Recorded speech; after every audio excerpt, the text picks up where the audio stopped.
You heard it here first, folks. Ice Cube will be in Fast Triple X. That would be awesome. Right here, right now. When it happens, you can say Popcorn Bucket List said it first. Yep.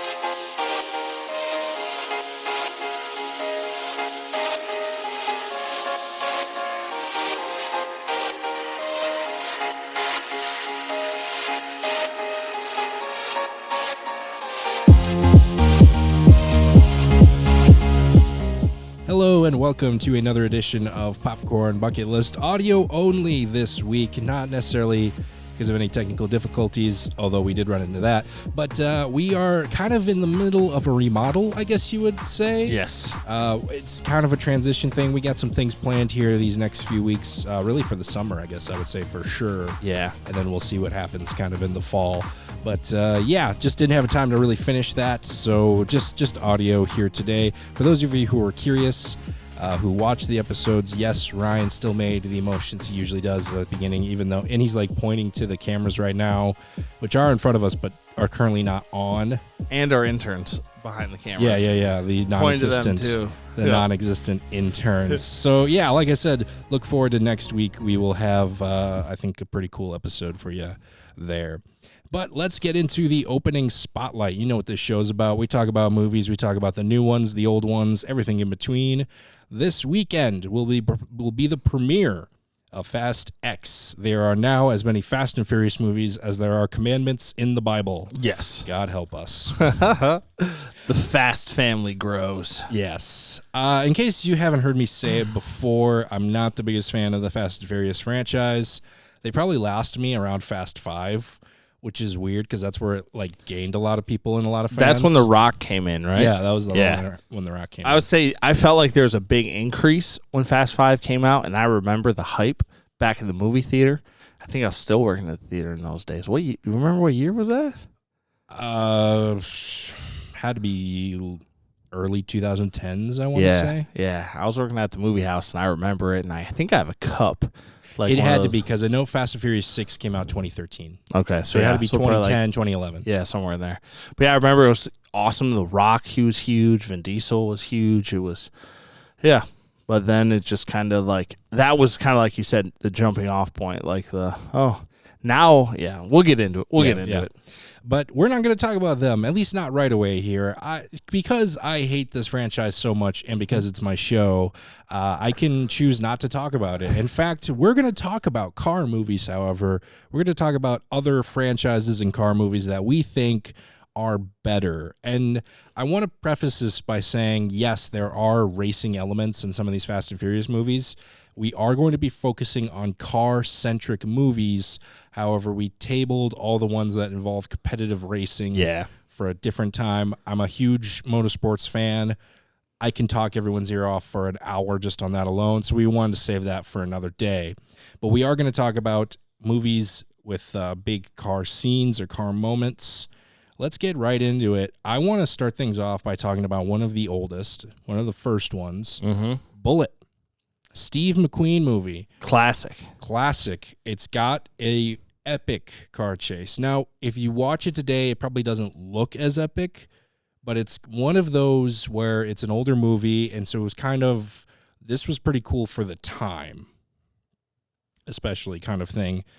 And Steve McQueen gone too soon. Yeah. Have you ever heard the conspiracy theory about his car? I've heard the theory around the car. Yeah. But that wasn't the car that was featured in this movie, right? It was just his personal car, right? Yeah, it was just his car, Yeah, It wasn't the personal car. Yeah. But yeah, just go. Well, now you probably got people curious in case they haven't heard. Now you got to tell them the theory. Yeah. We are talking cars, so it is kind of. Whoever seems to buy this car, a car accident, like a fatal car accident, seems to happen to them. Not just the car, but like parts off the car. Parts off the car, because people they've broken the car down and sold it for some things, and there's a long line of, oh, this was the steering wheel from that car, and that person dies and with the steering wheel. It's just very interesting. It's a lot to discuss, but you could check it out. It's pretty interesting. On that topic, I just heard a story where Alec Guinness, the guy who played the original Obi-Wan, he apparently told Steve McQueen a week before his death, he showed him this car, and Alex just was like, by this time next week, man, I'm not saying there's anything mystical. I'm not saying he actually has the Force. Maybe I think he was just does. like an old man who was like a young guy, like showing off this car. He's like, Yeah. you're going to be reckless with this. You're going to die. And sure enough, it was like a week before he actually died in that car. Maybe that was the mitochondria in the Midichlorians. midichlorians. I always say mitochondria, and it's not Which is right, the, which is a real thing. Which is the powerhouse of the cell. Yes. Thanks, Yes. high school biology. Yeah. Thank you, high school, for teaching me that and not how to do taxes. Midichlorians. The midichlorians, yes. But yeah, like I said, Bullet, one of the first like epic car movies. Ryan, why don't you? I like one of the ones you wanted to talk about. Yours is a little unconventional, but I think people need to hear one of your ones that you want to talk about as well. Yeah, one of the when we were talking about this earlier, I thought, one of the car movies that I thought was super interesting when I was a kid, Christine, is an not S. It's a Stephen King book, and it was turned into a film. And a young teenager buys the car, and the car wants to kill people. It's a demonic, and it sounds kind of goofy, but the film was actually pretty good. And I watched this when I was like 12, 10. Probably should not have been watching it, and it was cool. It was a haunted car that was killing people. It was fantastic. There's not a lot of Stephen King stories you can watch at 10, 12 Yeah. years old. Yeah. Even the one where the characters are 10, 12 years old. If you like watch it chapter 1, you probably shouldn't be watching that. You probably as a should be kid. watching that. Yeah. I promise this episode is going to get more lighthearted. I realize we just had 2 stories in a row that involved cars killing people. Yeah.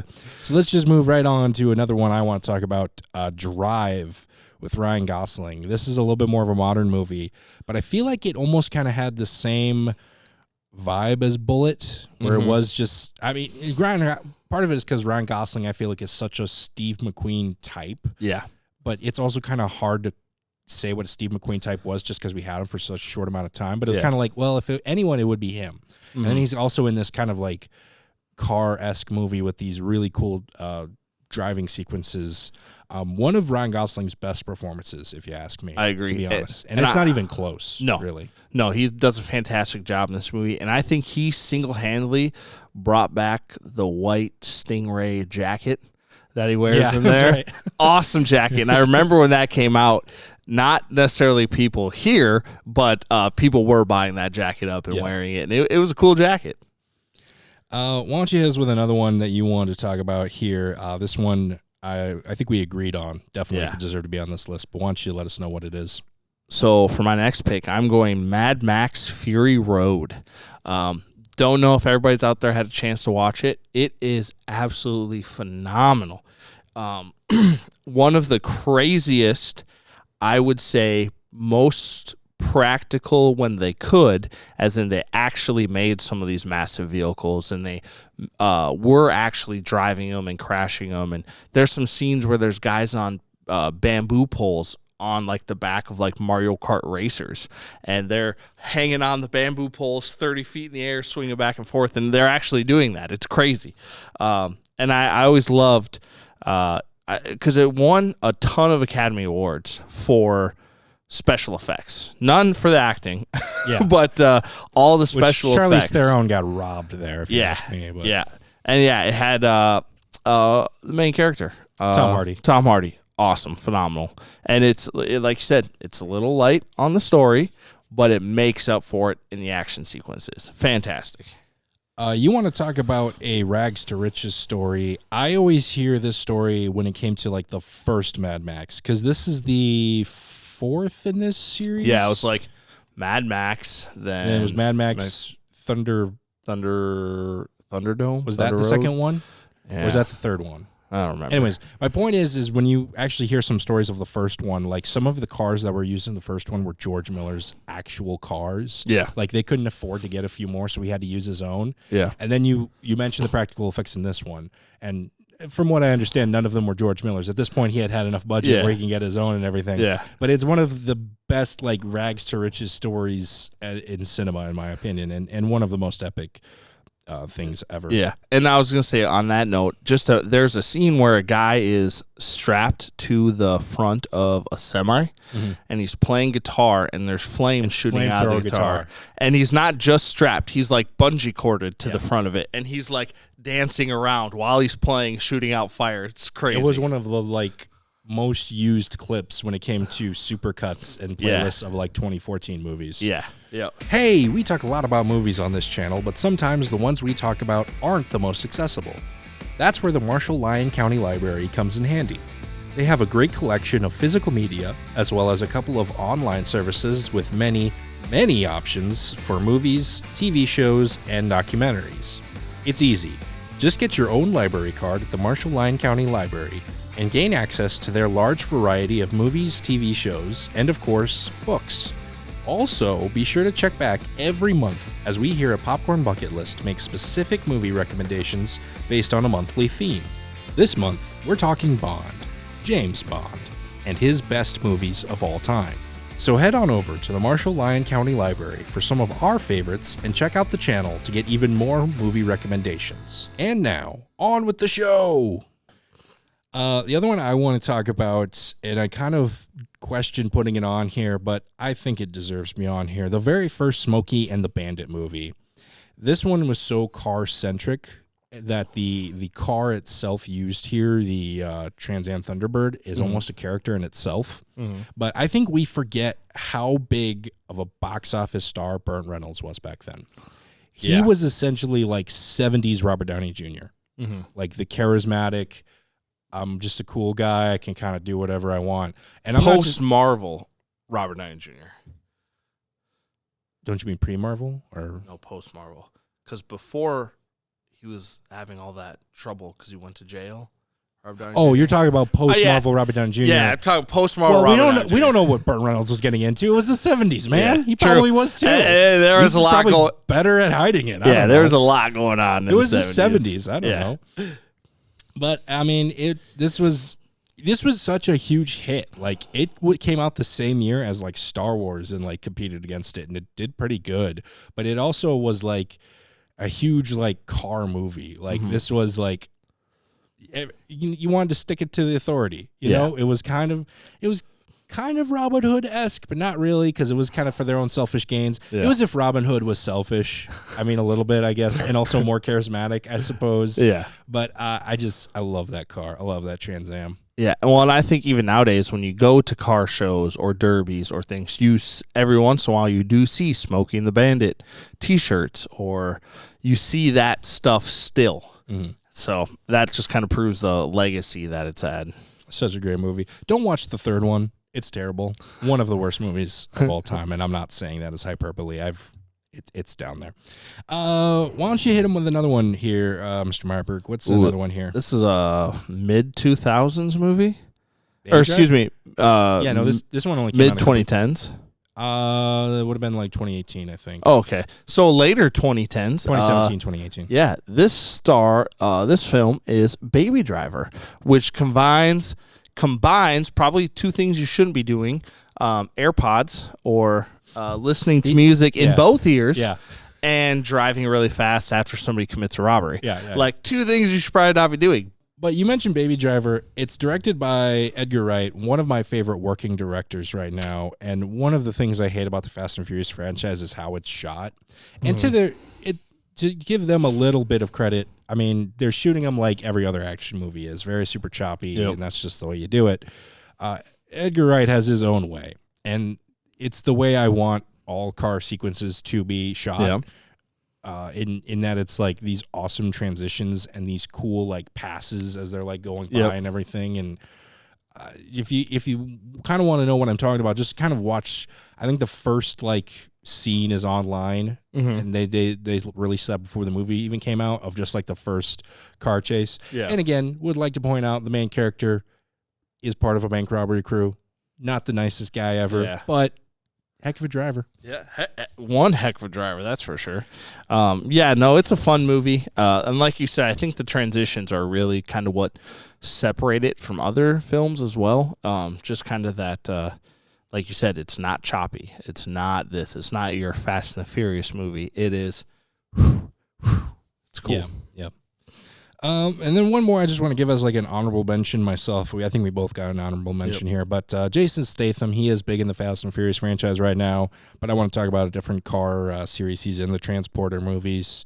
I think these are underrated movies. I think Jason, we said it on the show before, Jason Statham is an underrated guy in general. Yeah. But the car isn't as much of a character, but he is driving a lot, so. And then kind of the other honorable mention you brought to my attention, I can't believe I forgot about this movie. Yep. We've talked about it on this show before. Locke, definitely not an action movie. Definitely not an action movie. But Tom Hardy again.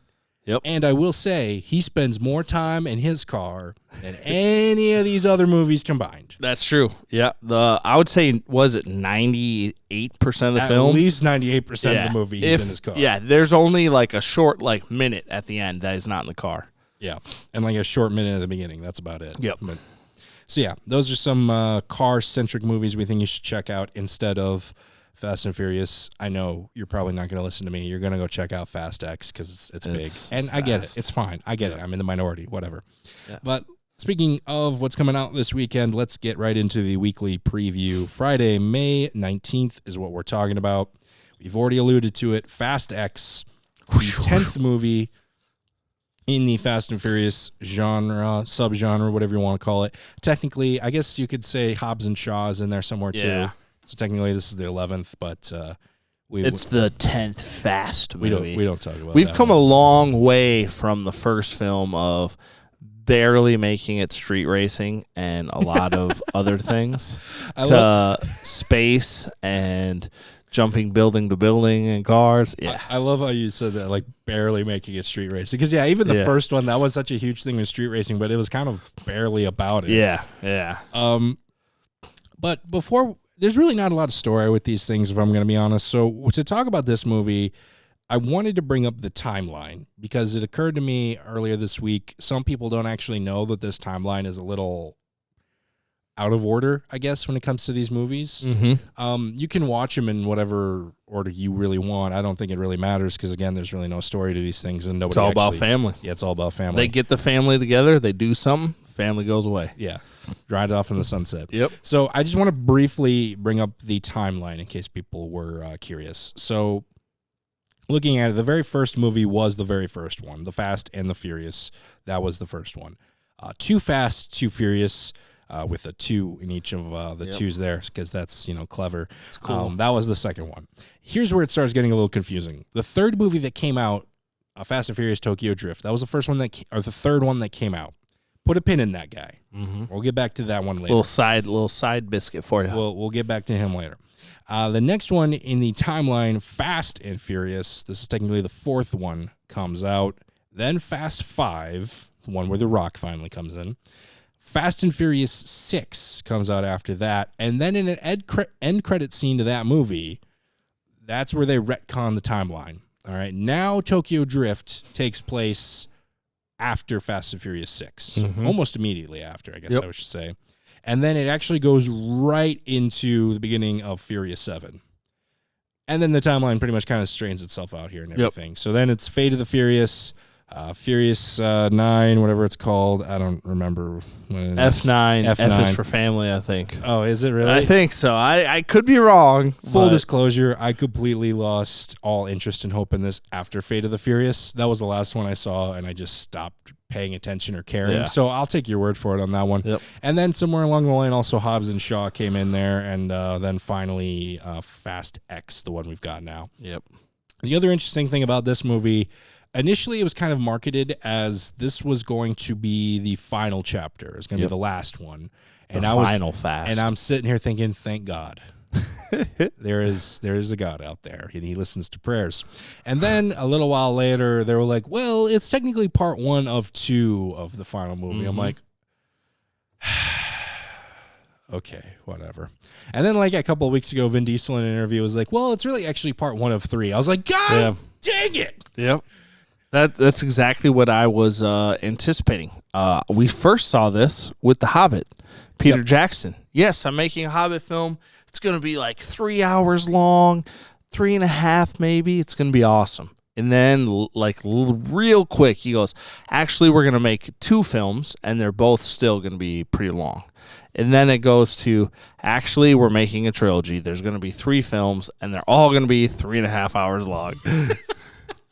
And it was like, how are you stretching this 100-page book into, okay, it's not 100, it's a couple hundred. Spoiler alert, they couldn't. They really didn't. Yeah, they added all this extra stuff that didn't need to be in there. And, yeah. So that's kind of your thoughts on this. Here's Yep. my theory as to why they stretched it into 3. So follow me on this equation. Fast X plus 3 movies equals Fast Triple X. Triple X is another franchise that Vin Diesel is a part of. And the finale of this movie will be a crossover between this and Triple X. We're going to find out Dom at one point. He went over when he kind of split off from Fast and Furious there for a little bit. He was secretly doing these missions and everything. That'd be cool. And to be completely honest, I'm kind of joking when I say this theory. If they were to do this, it would actually make a lot of things make a lot more sense in this franchise. That's how crazy this franchise is, that this would actually make more sense to me. I agree. You heard it here first, folks. Ice Cube will be in Fast Triple X. That would be awesome. Right here, right now. When it happens, you can say Popcorn Bucket List said it first. Yep. Let's all go to the lobby to get ourselves a treat. Let's take a quick moment here and talk about the Marshall 6 Theater here in Marshall, Minnesota. It's May, which means summer movie season is here. And with summer movie season comes hotter temperatures, summer vacations, and the biggest blockbusters. So be sure to stay up to date on the latest releases by heading over to the Marshall 6 website for showtimes. Also, follow them on Facebook to be the first to know about the best deals and concessions, including popcorn and drinks. So head on over to the Marshall 6 Theater for the best summer movies. Let's all go to the lobby to get ourselves a treat. But I think we forgot the most interesting part of this whole series. Jason Momoa. Jason Momoa is going to be hopefully awesome. The trailers, he looks cool. He looks very Jason Momoa-esque. But that's just it. That's just Jason Momoa. That's just him as a dude. But I would like to see him as a dude in something else besides Aquaman. Yeah, I guess. Because he's kind of just a dude in Aquaman. That may be the only reason why I check out this movie this weekend. If I'm Jason Momoa? Just because of Jason. Because I like Jason Momoa. I respect him. I like him as a person. We'll watch it and we'll laugh at everything. Like the last one we watched together. Remember when he was like pulling down the chains? Because I didn't watch the last one. Did you watch it together? No, I told you. I wasn't kidding. I was done after Fate. Who did I watch it with? But there's a scene where he's like pulling the chains down and like ripping 2 giant chains out of the wall. Vin Diesel is, and it's like, what is going on? This is absolutely insane. I don't know. It wasn't me. It's probably Cole. I wasn't joking. Shout out Cole. I was done after Fate. I was done. So you haven't even seen Fast 9? No. We need to watch it then. No, we don't. Yes, we do. We can hate watch it. I'll give you a choice. You can either force me to watch Lord of the Rings or Fast 9. You can't do both. Lord of the Rings, all 3 of them? We'll start with just the first one. How's that work? One movie for one movie. Okay, let's watch Lord of the Rings. Okay. You can't beat the greatest trilogy of all time. Well, Back to the Future might have something to say about that. Anyways, let's move on here. There are other movies coming out this weekend. Let's talk about them very briefly. Also coming out this weekend, Buddy Games, Spring Awakening, coming to theaters. Comedy sequel to the 2020 movie Buddy Games. After the death of their friend, a group of guy friends decide to spread his ashes at their favorite hangout, only to find out it has been taken over by Spring Breakers. Spring Break. You seen that movie? Yeah. Spring Break. Yeah. This trailer's kind of all over the place. But also, I feel like maybe I'd understand it more if I had seen the first Spring Breakers, which I hadn't even heard of that movie. But I'm willing to bet it was one of those, like, because... You mean the first Buddy Games movie? Yeah, sorry. I said, I said Spring Breakers. Spring Break. You got Spring Breakers in my head, and I was thinking about Spring Breakers. That's another wild movie, too. That one is wild. That was a wild movie. But yeah, I never saw the first Buddy Games, but, like, it says it came out in, like, 2020. I wonder if it was, like, right at that pandemic where it just got buried by everything Yeah. else Probably. going on. I'm excited because it's got Nick Schwartz in there, and I really like Nick Schwartz. Not only because he's pretty funny, but he's a huge Minnesota sports fan because he's from Minnesota. So he's a huge Vikings, Timberwolves, Twins. He likes it all. Well, there you go. You've convinced me. Yep. Now I'm going to check that out over Fast X. There you Give go. me a reason. Not over Fast X. We're going to watch it together, and we're going to hate watch it. We're going to throw popcorn at it. We're going to say, No. Vin Diesel, you're crazy. No, we're not. It's not about family. You're not going to throw popcorn on it because I'm going to end up cleaning it up. We'll do it on night. You don't have to clean. Well, that's just being a jerk to the other cleaners. I'm not watching this movie not unless you pay me to do it or chain me to the freaking I'll pay you in friendship tokens. Nope. Nope. That's negative value, if you ask me. Let's just move on right into the other movie here coming out this weekend. White Men Can't Jump, coming to Hulu. It is the remake of the 90s comedy that starred Woody Harrelson and Wesley Snipes. This one stars Jack Harlow and Shaquille Wells. Right after I watched this trailer, I rewatched the old trailer because my biggest thing about remakes, my biggest thing about all these do-overs is, well, if you can convince me, like, at least you brought something new to the table or you're trying something new, then maybe I'll give it a chance. So I rewatched the original trailer, and I think I found the new thing here. The original was released in the 1990s. Mm-hmm. This one was released in 2023. Okay. That's the difference. So basically the exact same. It's the exact same movie. Yeah. They hustle for basketball. There's some tournament with like a grand prize. I think the grand prize is even the same. Like inflation has happened. Yeah. At least change the value of the grand prize. That's Do funny. something different. That's funny. I'm losing my mind over these remakes. Yeah. And it is agonizing. I like the original film. However, I don't know if I'll be jumping to see this new one. And I really like. Was that an you like intentional that? pun? You like that? Was that an intentional pun? Yes. That wasn't bad. Thank you. But I really like Woody Harrelson. Jack Harlow. I mean, is he a famous actor? He's known Is he a more musician for, too? he's more from musician. Yeah. What's he do? What's he in? He's mainly rap. Okay. Yeah, I can't believe I'm about to say this, but by the way, that's it for the movies coming out this week. I can't believe I'm about to say this, but Fast X is looking like the movie I'm going to be checking Enjoying? out. Yeah, I wouldn't say enjoy, but just because of lack of other options. Okay. Lack of options. Yeah. All right. So you won by default. You won by forfeit, basically. Fast Thank X. you. No, not you. Oh. You didn't win.